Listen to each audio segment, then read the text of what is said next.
नमस्कार साथियों, स्वागत है आप सभी का।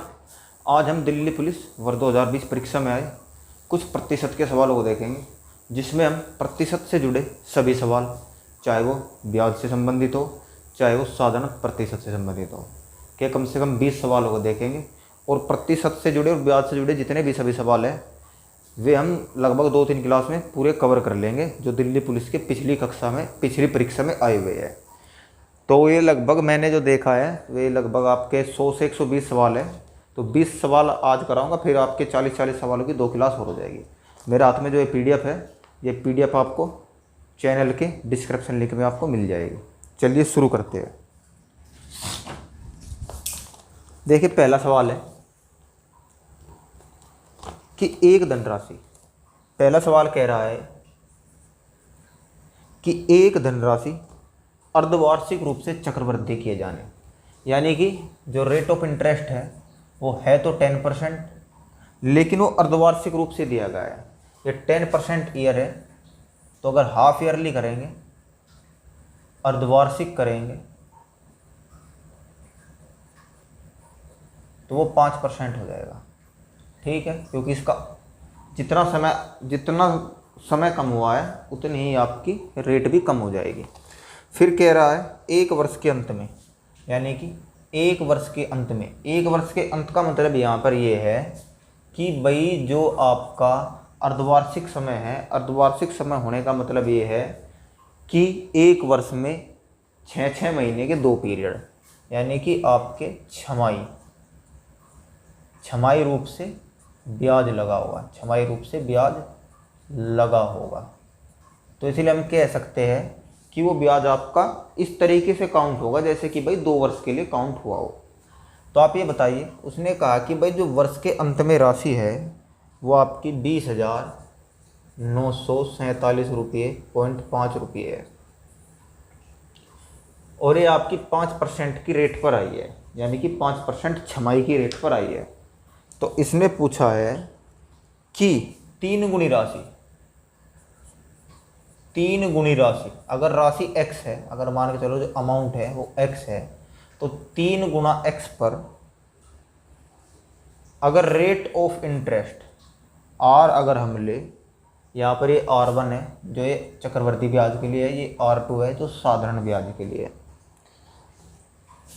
वो कितने टाइम पर, यानी कि 4/2/5 वर्षों में साधारण ब्याज की दर से कितना ब्याज प्राप्त होगा। ठीक है, सवाल कह रहा है कि भाई चक्रवृद्धि ब्याज की जो दर है वो है इतनी, 10% है, अर्धवार्षिक रूप में आपको दिया गया है, तो हम 5% कर लेंगे, आधा कर लेंगे। आपको जो राशि दी गई है वो दी गई है कि 20,947 हो गई है चक्रवृद्धि ब्याज लगने के बाद में। तो उसने कहा कि अगर उसी राशि पर हम इसी रेट का, जो हमारे पास रेट दी हुई है, इसकी 3 गुना रेट ले, यानी कि 30% रेट ले। यहाँ पे हमें रेट इसकी लेनी है क्योंकि वास्तविक रेट ये दी गई है हमको। ठीक है, तो 4/2/5 यानी कि 5 चौक 20, तो 22/5 वर्षों में राशि पे साधारण ब्याज कितना होगा, ये आपसे पूछा गया है। चलिए आप ये बताइए 5% का मतलब क्या होता है। 5% का मतलब होता है आपका 1/20। अगर कोई राशि 20 थी, कहने का मतलब अगर कोई राशि 20 थी तो आपकी 21 हो गई होगी 1 बढ़कर। ठीक है, तो इसने कहा है कि भाई राशि एक वर्ष में इतनी हो गई, लेकिन छमाही के अनुसार हुई है। तो जब भी चीज़ें चक्रवृद्धि ब्याज में बढ़ती है वो आपकी पावर के अनुसार बढ़ती है। अगर 2 छमाही है, अगर छमाही 2 है तो हम दोनों तरफ स्क्वायर कर देंगे, यानी कि यहाँ पर आपका 420 का वर्ग हो जाएगा और यहाँ पे आपका 21 का वर्ग हो जाएगा। ये आपका 400 और ये आपका 441, ये आपको कहा है।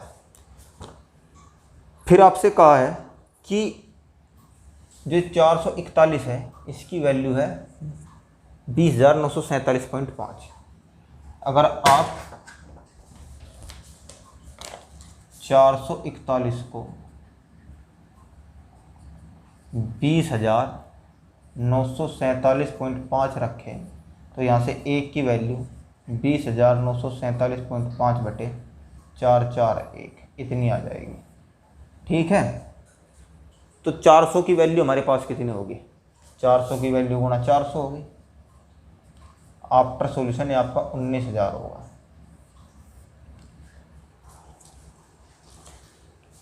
तो यानी कि हमारे पास जो वास्तविक राशि थी वो 19,000 रुपये थी।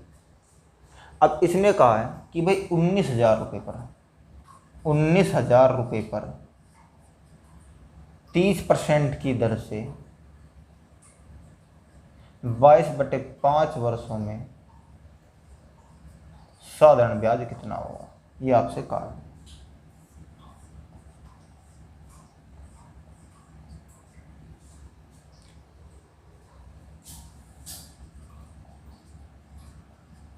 एक 132 गुणा 190,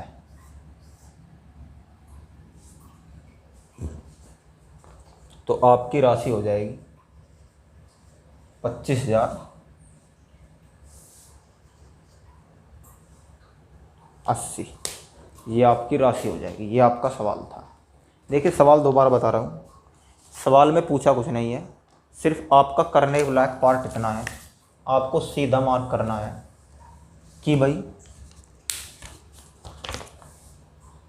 एक धनराशि अर्धवार्षिक रूप से चक्रवृद्धि ब्याज की जाती है, लेकिन जो रेट ऑफ इंटरेस्ट है वो 10% दी गई है, वो आपको दी गई है वो साल के हिसाब से। जब भी हमको वर्ष के हिसाब से रेट ऑफ इंटरेस्ट दी जाती है तो हम उसको दिए गए समय के अनुसार डिवाइड कर लेते हैं। जैसे ये छमाही दी गई है तो एक वर्ष में कितनी छमाही? एक वर्ष में 2 छमाही, तो 2 छमाही होने का मतलब है कि हम इसको 2 से भाग देंगे तो हमारी रेट ऑफ इंटरेस्ट 5% हो जाएगी। अब जब रेट ऑफ इंटरेस्ट हमारी 5% हो गई, ब्याज दर 5% हो गई, तो हमारी कोई राशि हमने देखा कि भाई 5% होने का मतलब है कि उस पर 5% का ब्याज लगा होगा चक्रवृद्धि के अनुसार। तो चक्रवृद्धि में हम जो करते हैं राशि का स्क्वायर करके देखते हैं, क्योंकि वो स्क्वायर के रूप में पावर के रूप में बढ़ती है, घात के रूप में बढ़ती है। अगर 5% का मतलब है आपका 1/20, अगर कोई राशि 20 रही होगी तो वो पहले वर्ष में 21 हो गई होगी और दूसरे वर्ष में 400 से 441 हो गई होगी। ठीक है, तो हमने देखा कि भाई 441 की वैल्यू हमारी इतनी है, तो एक की वैल्यू इतनी, हमने 400 की वैल्यू निकाल ली कि भाई 400 की वैल्यू 19,000 रुपये है। फिर हमने 19,000 पर अपना ब्याज निकाला कि भाई 19,000 पर 30% की दर से 22.5 वर्षों में कितना हमारा ब्याज होगा, ये हमारा ब्याज होगा। अगला सवाल देखेंगे।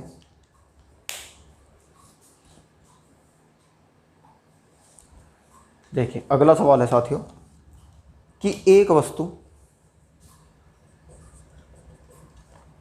पर 3 लगातार छूट दी गई है, 15% की छूट, उसके बाद आपकी 20% की छूट,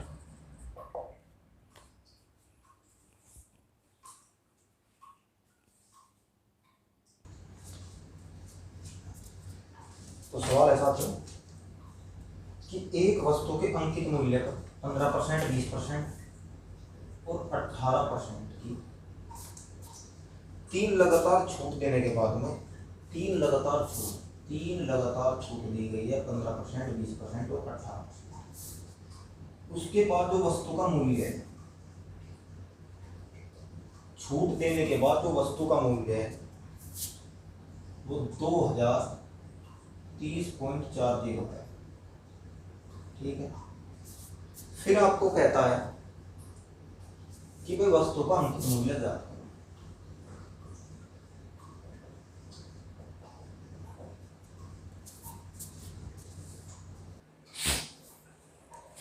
तो आपसे अंकित मूल्य पूछा है, दिया क्या है आपको? 3 लगातार छूट दी गई है, 15%, 20% और 18% की।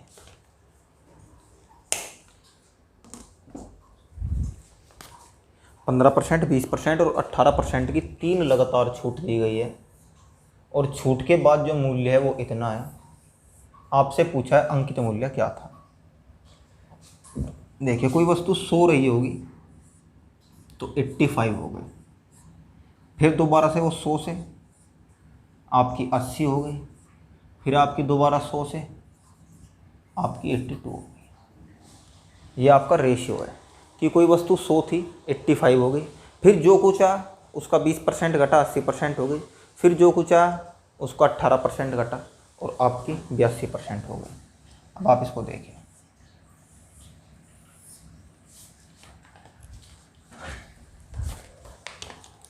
इसको हम क्या लिख सकते हैं, इसको हम लिख सकते हैं 20:17। इसको हम लिख सकते हैं 5:4 और इसको 50:41। 17 चौका 68 और 68 गुना 41 आपका 20×5 5000, यानी कि आपका जो अनुपात आया है वो आया है 5000:68:41 की। आप मल्टीप्लाई कीजिए,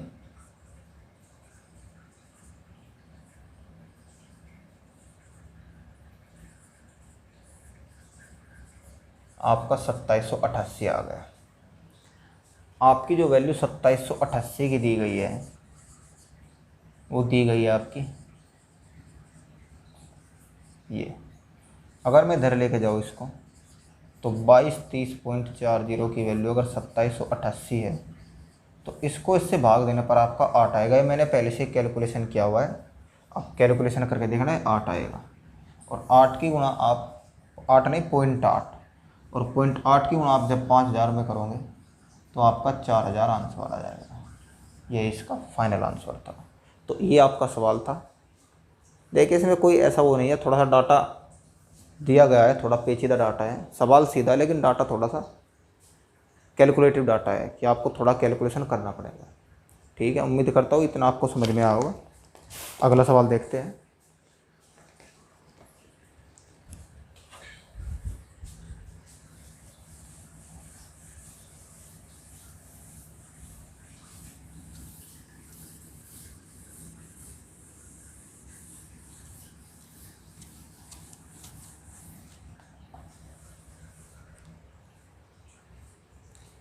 अगले सवाल में आपको कहा गया है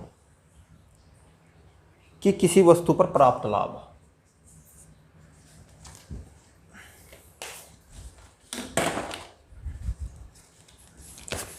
कि किसी वस्तु पर जो लाभ है, लाभ उसकी लागत का 120% है। लाभ जो है लागत का 120% है। अगर लागत 100 रुपये रही होगी, सपोज करो अगर लागत 100 रुपये रही होगी तो लाभ आपका इसने बताया कि भाई 120 रहा होगा। तो अगर बात करें कुल फाइनल प्राइस की, जिस प्राइस में उसने वस्तु बेची होगी वो आपका 220 रहा होगा। यह आपका सेलिंग प्राइस होगा, इसमें उसने बेचा। फिर इसने कहा कि यदि उसकी लागत 25% बढ़ा दे, यदि उसकी लागत 25% बढ़ा दे, ये जो आपकी लागत है इसको 25% बढ़ा दे, यानी कि 100 पर तो 25 ही बढ़ेगी, यानी इसको अगर 125 कर दे और जो ये आपका सेलिंग प्राइस है ये सेम रहे, ये समान रहे, तो लाभ कितना हुआ होगा। तो अब बताइए अब लाभ कितना हुआ होगा। कोई ज़्यादा बड़ा सवाल नहीं है, आपका करना कितना है, सिर्फ आपको अब ये देखना है कि भाई लागत 125 हो गई, बेचा अभी भी 220 में गया। तो अगर लाभ की बात करें तो लाभ आपका 95 रहा होगा। और 95 किस पर रहा होगा, आपका 220 पर रहा होगा। तो आपको लाभ प्रतिशत तो निकालना है। लाभ प्रतिशत आपका 95 क्रॉस 100/200। इसका आप सोल्यूशन करो, आपको 43 आंसर आ जाएगा। इसको आप सोल्यूशन दीजिए तो लगभग 43 पॉइंट समथिंग आएगा। तो आपको अप्रोक्स पूछा है परीक्षा में कि भाई अप्रोक्स कितना है, निकटतम मान तो आपका 43% है। तो ये आपका सवाल था। ठीक है, अगला सवाल देखते हैं।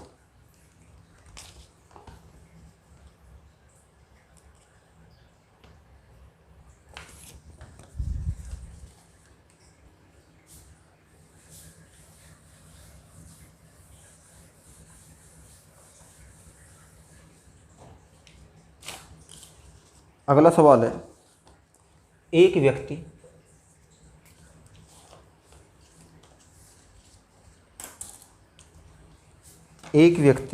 अपनी मासिक आय का, उस व्यक्ति की कुछ मासिक आय है, मासिक आय का 22% जो खर्च करता है वो हाउस रेंट पर करता है, यानी मकान किराया पर।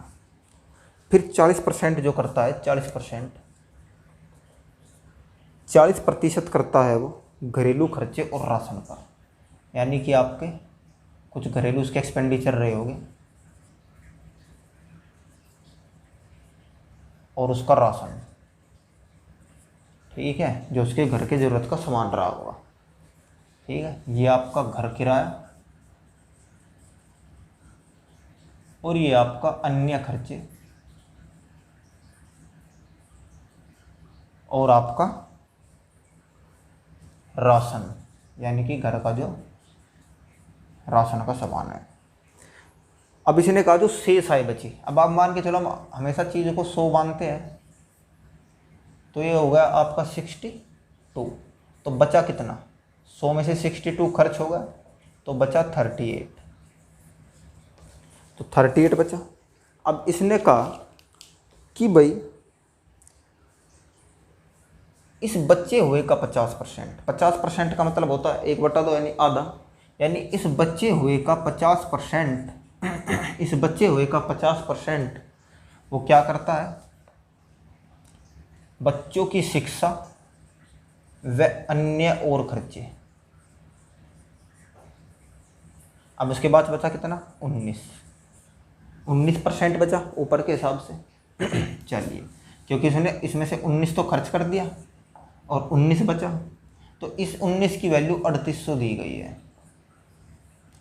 और लास्ट में आपसे पूछा है कि शिक्षा और अन्य मदों पर किए जाने वाला खर्च। अब आप ये बताइए, जब यहाँ 19 की वैल्यू 3800 है और यहाँ पे भी आपकी 19 है, लास्ट में सवाल में पूछा गया कि भाई शिक्षा व अन्य मदों पर, तो शिक्षा व अन्य मदों पर आप खर्चा देखिए, शिक्षा व अन्य मदों पर खर्चा आपका 19% हुआ है, तो 19% की वैल्यू आपको 38 पहले से दी गई है, तो ये आपका आंसर हो गया।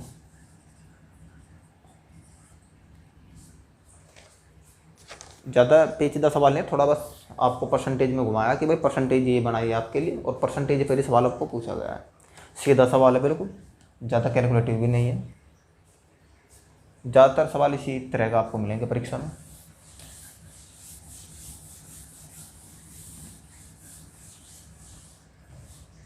चलिए अगला सवाल देखते हैं।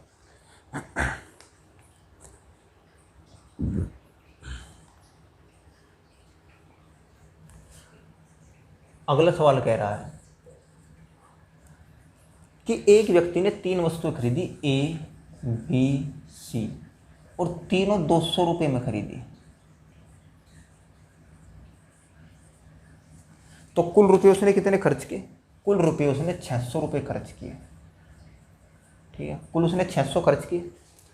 अब पूछ रहा है कि उसमें से एक सौदे पर, मान चलो इस वाले सौदे पर उसको 12.5% की हानि हो गई, तो 12.5% का मतलब 200 पर उसको 25 रुपये की हानि हो गई, तो यानी कि उसने 175 रुपये में बेच दी। चलिए, अब कह रहा है पूरे सौदे पर उसको कितने परसेंट का, 20% का लाभ हुआ है, यानी कि 600 पर उसको 20% का लाभ हुआ है, यानी 120 हो गई, यानी कि 720 हो गई। अब आप ये बताइए, इसने जब पहली वस्तु बेची तो वो 175 की हो गई, और 200 की 2 वस्तु कुल और बची, तो उसके पास कुल कितना वैल्यू का सामान बचा। अगर देखा जाए वास्तव में उसके पास 200 और 175, तो कुल 575 की वैल्यू का सामान बचा। अब इसको 575 से 720 बनाना है, तो इसको कितने परसेंट का लाभ हुआ होगा इन अन्य दो पर, इन अन्य दो पर पूछा है। तो अगर देखा जाए अन्य दो पर, इनको अगर पूरे लाभ की बात करें तो पूरा लाभ आपका कितना है, 720, 575, 5, 4 और 1, 145 का लाभ लिया है इसने। 145 का लाभ कहाँ से लिया होगा? इन दो पर से लिया होगा भाई, इस पर तो हानि हो गई। अब लाभ 145 का, तो वो इन दो पर से तो लिया होगा इसने। तो अब जो इसको लाभ हुआ है वो 145 का 400 पर हुआ है, 400 पर।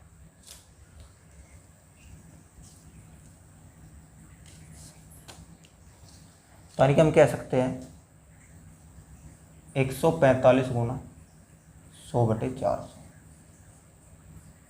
तो लाभ है इसका 145 को 4 से भाग दो,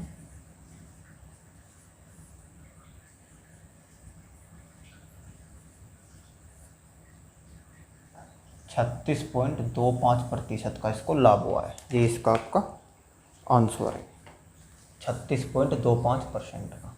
तो ये सवाल था आपका, सिर्फ समझने का सवाल था। देखिए सवाल कोई ज़्यादा हार्ड सवाल होते नहीं किसी भी परीक्षा में, चाहे कोई भी परीक्षा दे लीजिए कि भी बहुत कठिन परीक्षा में सवाल नहीं होते। सिर्फ सवालों को घुमाया जाता है, उसकी भाषा बदली जाती है। आप सिर्फ भाषा पर ध्यान दीजिए। जितना सवाल को अभ्यास करने का मतलब क्या होता है? सवाल को अभ्यास करने का मतलब ये होता है कि आपको सवाल की भाषा पता चले कि भाई सवाल किस भाषा में, किस लैंग्वेज में, कहाँ घुमा फिरा कर आपको दिया है। तो जितना आप सवाल का अभ्यास करोगे उतना आप कर पाओगे। ऐसा नहीं है कि आप सवाल नहीं कर पाओगे। अगर कोई भी परीक्षा में आपको बैठा दिया जाए तो आप मैक्सिमम टाइम लोगे। मैक्सिमम टाइम का मतलब मान के चलो 20 सवाल है, तो 20 सवालों में आप 40 मिनट 45 सवाल 1 घंटा ले लिया। लेकिन अगर आप सवालों का बार बार रिवीजन करोगे तो आपको सवाल की लैंग्वेज जल्दी पकड़ में आएगी, और जब सवाल की लैंग्वेज आपको जल्दी पकड़ में आएगी तो आप सवाल सॉल्यूशन कर लोगे। तो सवाल तो ये साधारण ही होते हैं, कोई ज़्यादा कठिन सवाल नहीं होते। परसेंटेज के सवाल है, परसेंटेज में आपको पता है शायद 100 के इर्द गिर्द पर होती है। अगर ब्याज की बात करें, साधारण ब्याज का एक ही फॉर्मूला है। चक्रवृद्धि ब्याज की बात करें, उसका एक ही फॉर्मूला है। तो एक ही फॉर्मूले को घुमा फिरा कर कितने तरीके से आपको बताया जा सकता है। एक फॉर्मूला साधारण ब्याज, चक्रवृद्धि ब्याज को आपस में मिलाया जा सकता है, उसमें लाभ हानि पूछा जा सकता है। यानी कि कुल मिला के घुमा फिरा कर 2-4 चीज़ आपके पास दी होती है, लेकिन आप उसको देख किस नज़रिए से रहे हो। अगर आप समझना चाहते हो भाई सवाल क्या लिख रहा है, क्या कहना चाह रहा है, तो आपको अभ्यास ज़रूर करना पड़ेगा, अलग अलग सवालों का अभ्यास। क्योंकि जब आप अलग अलग सवालों का अभ्यास करोगे तो अलग अलग लैंग्वेज आपके सामने आएगी, तो आप परीक्षा में बेहतर अनुभव करोगे। चलिए अगला सवाल देखते हैं।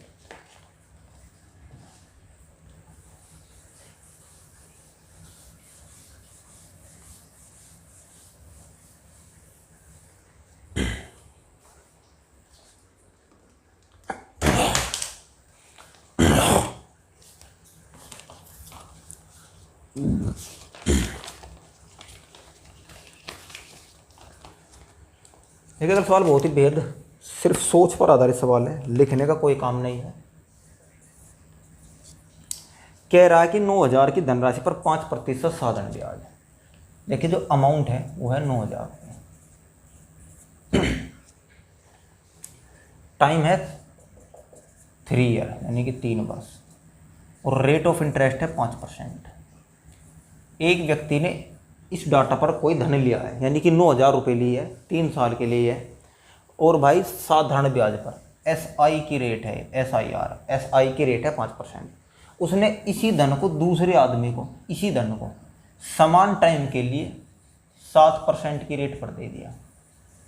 तो उसने पूछा कि भाई उसको होने वाला लाभ। भाई देखिए साधारण ब्याज पर जो परसेंट होती है वो एक्यूरेट होती है, उसमें कोई चेंज नहीं होता। अगर लाभ की बात करें सीधा सीधा देख लीजिए, भाई 2% का लाभ है तो आप 9,000 का 2% निकाल लीजिए कितना होता है। अगर 9,000 का 2% की बात करें तो आपका 9 दूनी 18, 180 रुपये होता है, और 3 साल के लिए 18×3 यानी कि 540 रुपये आपका उसको लाभ होगा। ये आपका सवाल था। तो ऐसे सवाल भी आपको दिखते हैं परीक्षा में। चलिए अगला सवाल करते हैं।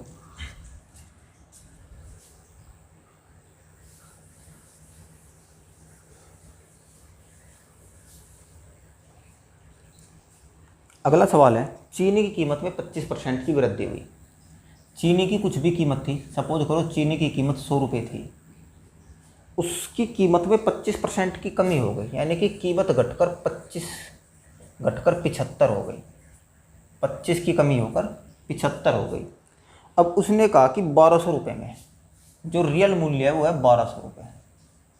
10 किलोग्राम चीनी अधिक खरीदता है, 10 किलो चीनी ज़्यादा। अब ये ज़्यादा किससे खरीदता है?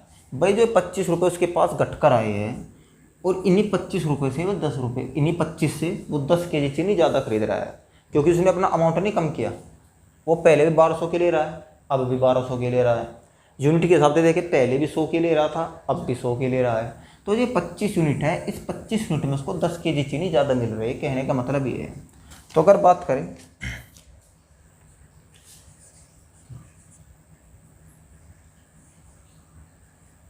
25 यूनिट में उसको 10 केजी चीनी मिल रही है, 10 केजी, तो 1 यूनिट में उसको 10/25 मिलेगी। तो 100 यूनिट में कितनी मिलेगी? 100 यूनिट में उसको 40 केजी चीनी मिलेगी, यानी कि उसके पास कुल 40 केजी चीनी खरीदता होगा। तो अगर 1200 के हिसाब से देखी जाए 40 केजी चीनी,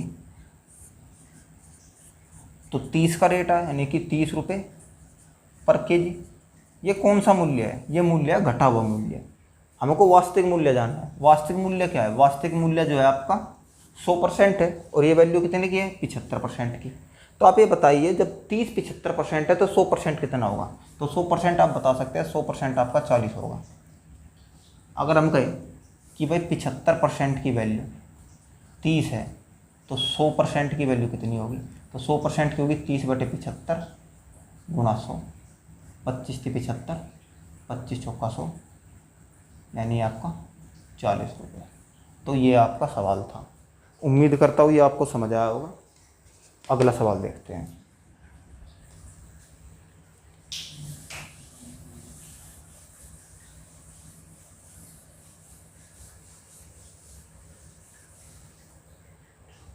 देखिए, एक दुकानदार अपनी वस्तु पर क्रय मूल्य से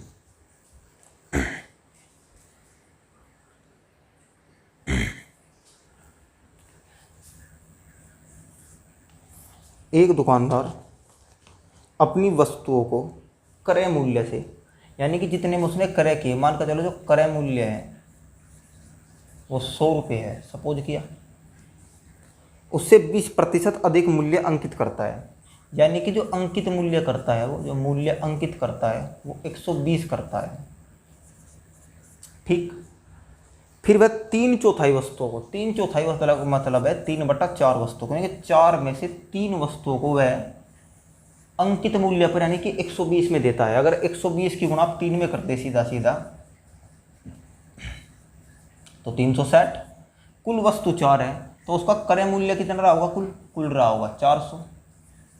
फिर उसने कहा जो लास्ट की वस्तु है, जो लास्ट की एक वस्तु बची है, उसको उसने अंकित मूल्य पर 30% की छूट पर दिया है। तो अंकित मूल्य 120, 120 का 70 कितना होता है?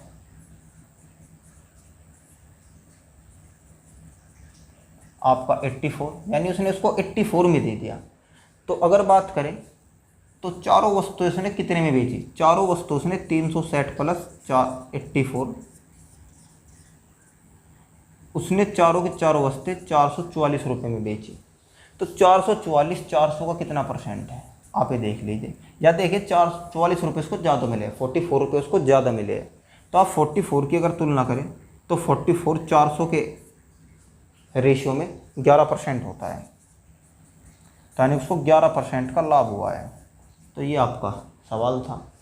तो सवाल सिर्फ आपने समझा और किया, सवाल सिर्फ समझना है, करना नहीं है। हो तो वो स्वयं ही चलेगा अपने आप ही।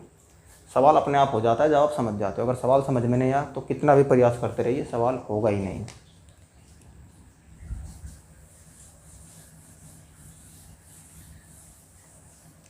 चलिए अगला सवाल देखते हैं।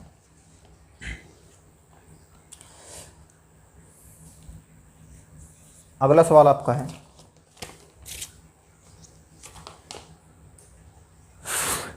कि अर्धवार्षिक रूप से चक्रवृद्धि, शुरू में दिया कि भाई अर्धवार्षिक रूप से चक्रवृद्धि। अर्धवार्षिक रूप का मतलब है कि भाई छमाही रूप से चक्रवृद्धि। और एक वर्ष में 2 छमाही होती है, 2 छमाही बराबर 1 वर्ष। ये आपका 8% वार्षिक ब्याज दर, यानी कि जो रेट ऑफ इंटरेस्ट है वो आपको दी गई है 8% पर ईयर। तो छमाही के हिसाब से वो कितनी हो जाएगी? वो 4% हो जाएगी। प्रति 6 मंथ के लिए, प्रति छमाही के लिए। तो इसने कहा है कि एक धनराशि एक वर्ष में 20,280 हो जाती है। एक वर्ष का मतलब है 2 छमाही में, 2 छमाही में 4% का मतलब क्या है? 4% का मतलब है 1/25, यानी कोई राशि अगर 25 है तो 25 से 26 हो रही है। बताया था जब भी चक्रवृद्धि ब्याज की बात होती है तो हम स्क्वायर करते हैं। 2 वर्ष के लिए हम स्क्वायर करेंगे, यानी कि 25 का स्क्वायर और 26 का स्क्वायर। तो जब हम 2 वर्ष के लिए स्क्वायर करेंगे तो 25 का स्क्वायर होता है 625 और 26 का स्क्वायर होता है आपका 676, यानी कि राशि 625 और 676 रही होगी। और राशि हो कितनी गई? राशि आपकी 20,280 है, जो आपकी राशि है ब्याज के बाद में, यानी कि चक्रवृद्धि ब्याज जुड़ने के बाद में जो राशि है वो 20,280 रुपये है। और आपकी राशि अगर यूनिट के हिसाब से देखें तो यूनिट के हिसाब से 676 है। तो हम क्या कह सकते हैं कि भाई जो 676 है उसकी वैल्यू 20,280 है। तो एक की वैल्यू 20,280 बटे 676 भाग दे के देखिएगा आपका 30 आएगा। ठीक है, तो 625 की कितनी हो जाएगी? तो अगर आप 625 गुणा 30 करें तो ये आपकी इतनी हो जाएगी। तो 625 गुणा 30 आपकी 36 और 18,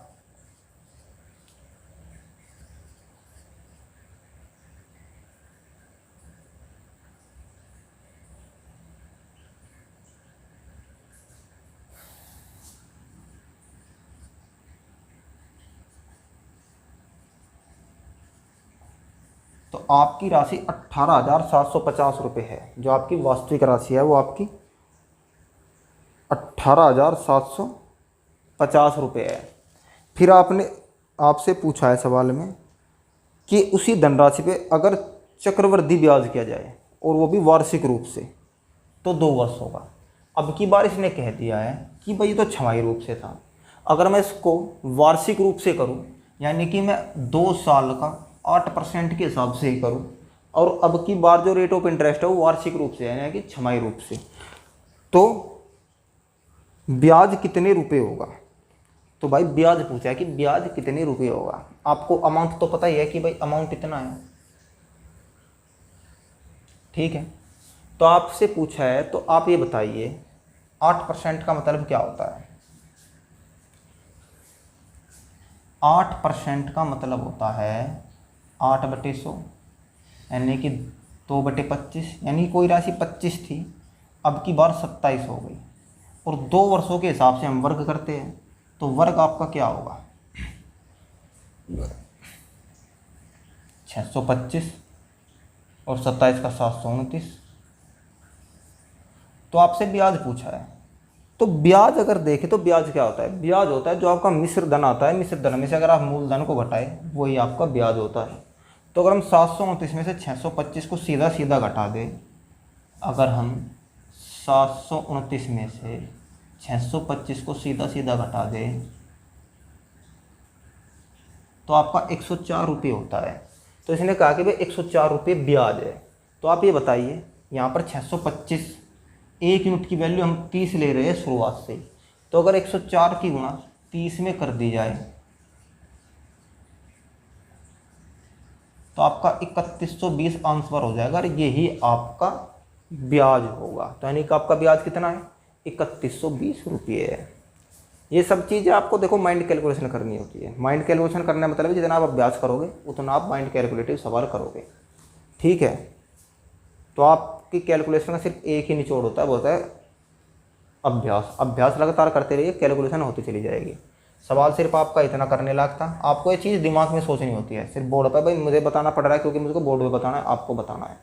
ठीक है, तो मुझको लिखना पड़ेगा, लेकिन आप नहीं लिखोगे। आपको ये सब चीज़ अपने माइंड कैलकुलेटिव करनी है कि भाई अगर कोई वस्तु 1/25 है तो 26 रही होगी, 26 का देखा तो 676 रही होगी। ठीक है, 676 की वैल्यू इसके इक्वल है, तो इतना पार्ट लिख लीजिए, इसको भाग दे के देख लीजिए। हाँ भाई, एक यूनिट की वैल्यू 30 रुपये आ गई।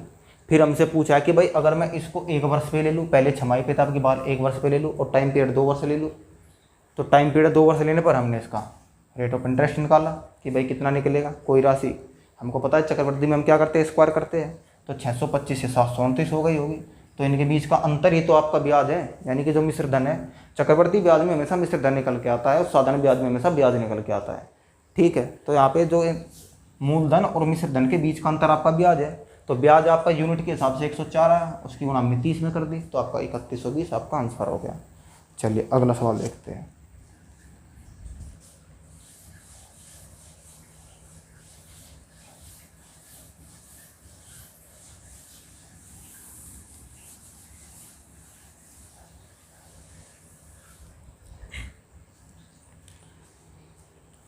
देखिए अगला सवाल है, आपको दिया है, इस तरीके का सवाल मैंने पहले कराया आपको, आप इसको सम करके देखना कि भाई 5000 रुपये की राशि है,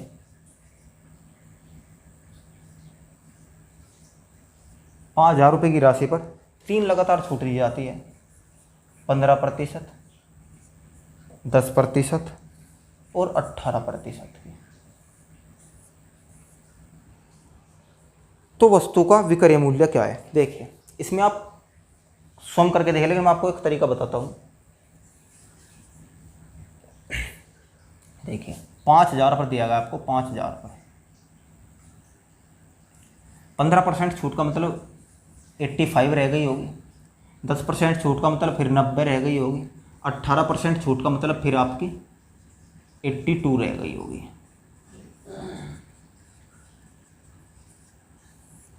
तो ये आपकी कैलकुलेशन है, यानी कि आपको इस सवाल को इस तरीके से कैलकुलेशन करके आपका आंसर फाइंड होगा। लेकिन दूसरा तरीका आप ये है कि आप इसका या तो यूनिट डिजिट मैच कर लीजिए। यूनिट डिजिट की बात करें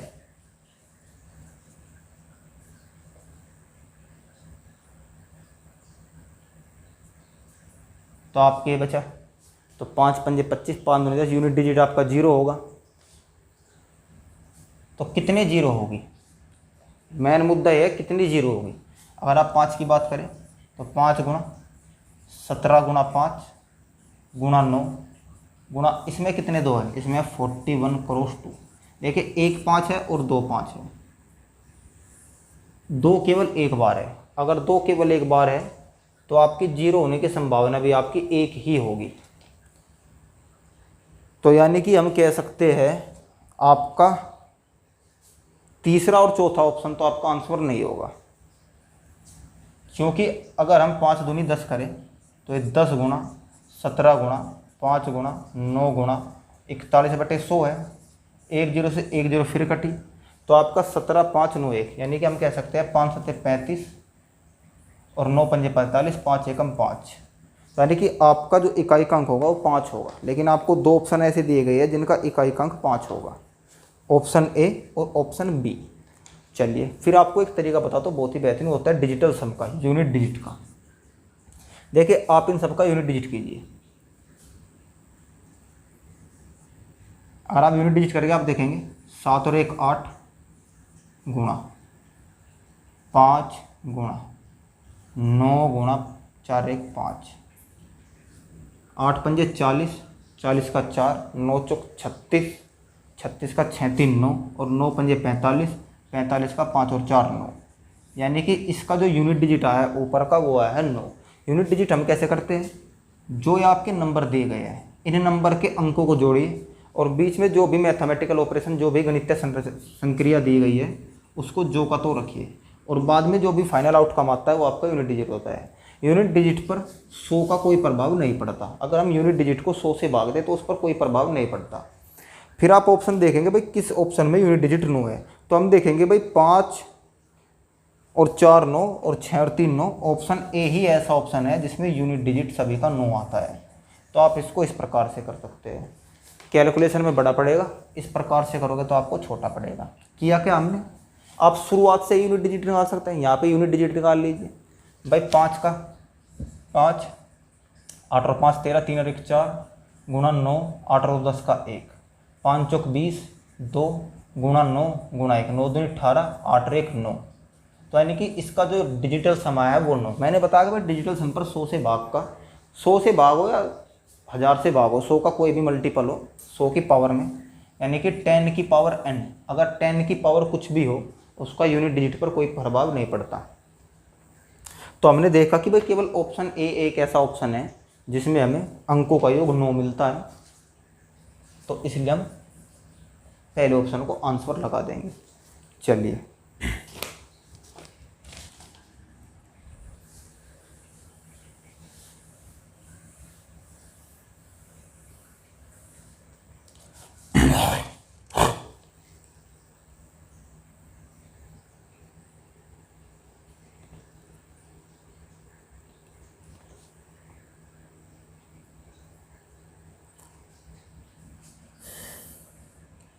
अब आपको दिया गया है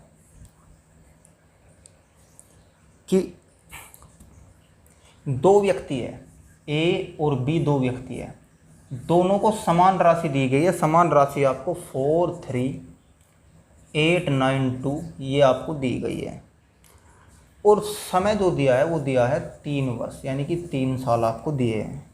रेट ऑफ इंटरेस्ट आपकी वो है 30%।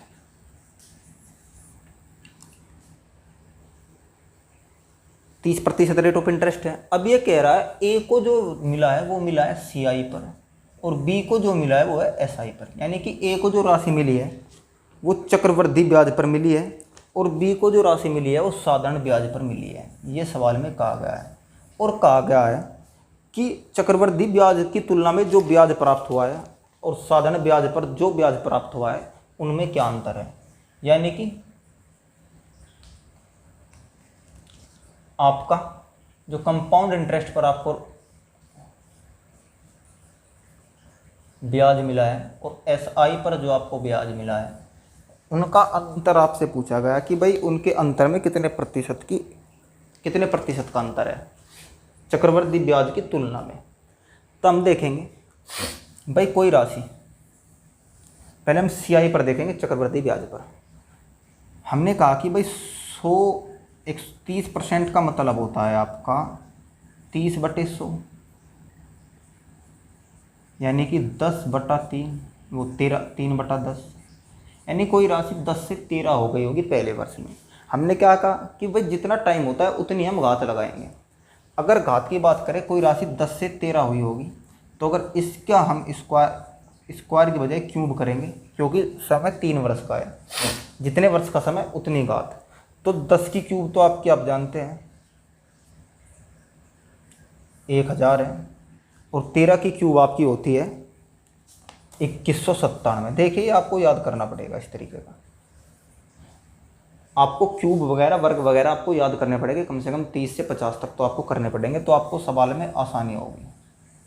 ठीक है, आपको तो करने ही पड़ेंगे। मेरा एक बार काम चल जाएगा, मेरे याद है नहीं है उसका कोई फ़र्क नहीं पड़ता, क्योंकि मुझे है पढ़ाना, तो पढ़ाने में याद हो नहीं हो मैं लिख के भी ले आऊँगा, तब भी कोई दिक्कत नहीं है कि भाई मैं लिख के लिया, लिख के देख के बता दिया। लेकिन आपको पेपर देना है तो आपको याद करना पड़ेगा। ठीक है, और मैंने स्क्वायर निकालने की आपको एक क्लास बताई हुई है पहले, आप उसको देखिए, 100% आपको मदद मिलेगी। यानी कोई राशि आपकी 1000 से 2197 में रही होगी, यानी कि जो राशि है वो 1000 थी और 2197 में हो गई। अगर ब्याज की बात करें तो ब्याज आपका जो मिश्र धन होता है उसमें से मूलधन घटाते हैं, तो आपका ब्याज जो है वो 1197 रुपये है। ठीक है, अब साधारण ब्याज की बात करें तो आप ये बताइए,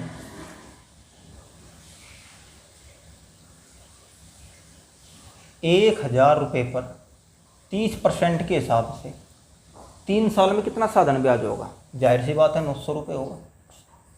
तो आपसे पूछा है इस 900 रुपये के ब्याज और 1197 के ब्याज में प्रतिशत के हिसाब से कितना अंतर है।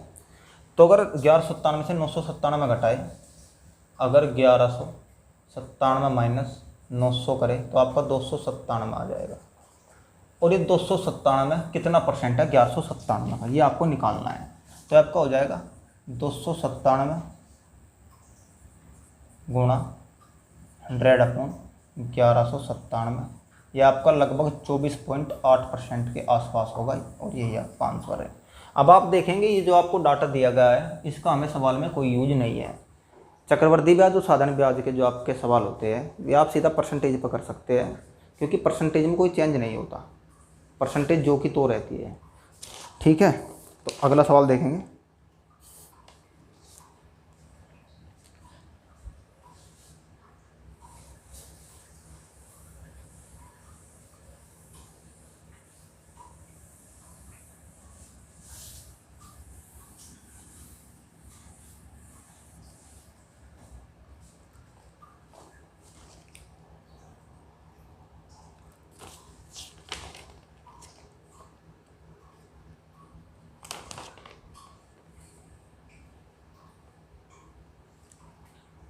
सवाल कह रहा है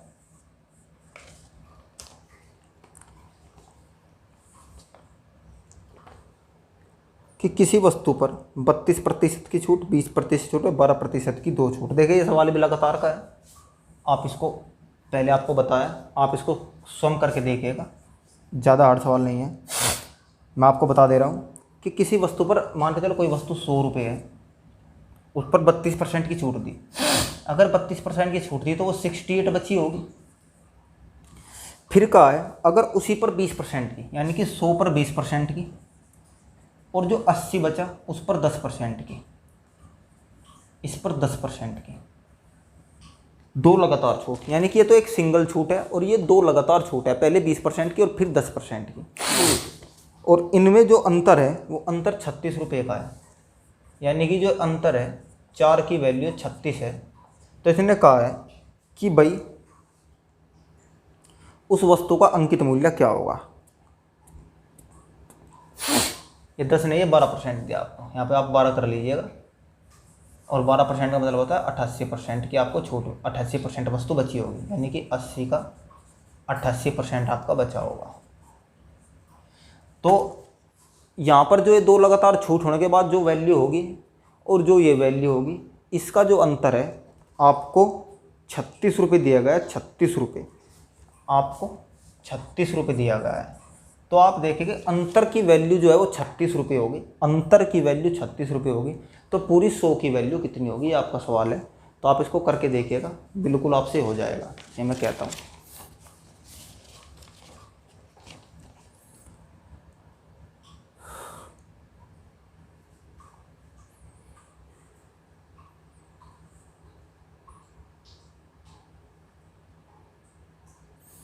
चलिए, उम्मीद है कर लोगे आप, ज़्यादा कुछ नहीं है भाई। पहले 32% की एक छूट है, ये पहला पार्ट है सवाल का कि भाई 32% की छूट।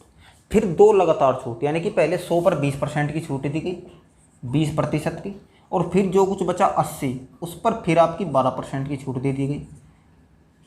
तो जो यहाँ पे आपका बचेगा, इसका अंतर और इसका अंतर आपको 36 रुपये दिया गया है, यानी कि जो बचेगा उसका अंतर 36 रुपये, यानी कि आप 1 यूनिट की वैल्यू फाइंड कर लोगे। और जब 1 यूनिट की वैल्यू आप फाइंड कर लोगे तो आप 100 यूनिट की कर लीजिएगा। तो ये आपका सवाल है, ज़्यादा कोई पेचीदा सवाल है, स्वयं करके देखिएगा, पक्का आपसे हो जाएगा। वरना मैंने पिछली सीरीज में करा हुआ है, आप 2 बार देख लीजिएगा, आपको मिल जाएगा। चलिए